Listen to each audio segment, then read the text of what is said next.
the Democrats are fighting. According to CNN anchor Caitlin Collins, President Joe Biden, 81, is unhappy with Democratic leader Nancy Pelosi after her allies called for him to drop out of the 2024 presidential election. During the Friday, July 19 edition of The Source, Collins reported on how the father of four felt after learning Pelosi suggested the party have a process to choose a potential new nominee. Tonight, President Biden is in isolation as he's fighting off symptoms from COVID-19, she stated. But he's also in isolation in the figurative sense, as he is now fighting off new calls from his own party to get out of the 2024 race.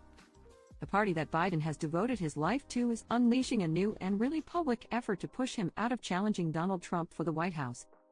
A slew of House Democrats have joined two more prominent Democratic senators tonight in calling for Biden to step aside, Collins explained.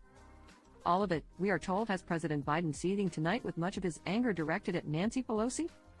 That's because some of the names that are calling for him to drop out of the race, or her close allies, and in the view from Rehoboth Beach, Delaware, tonight where President Biden finds himself, she revealed to the commander-in-chief, who has raised concerns about whether he can beat rival Donald Trump following his disastrous debate performance.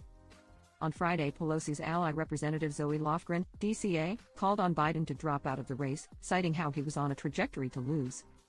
In a meeting with fellow California Democrats last week, former Speaker Nancy Pelosi stressed the need for an open process to choose the party's next nominee if President Joe Biden steps aside, in an effort to avoid the appearance of a Kamala Harris coronation, the outlet shared.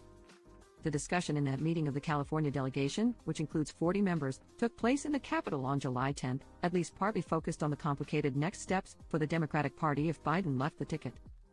And they specifically talked about the potential political downsides of party elites quickly crowning the vice president as the next nominee, according to four people familiar with the discussion, granted anonymity to discuss private conversations, they explained.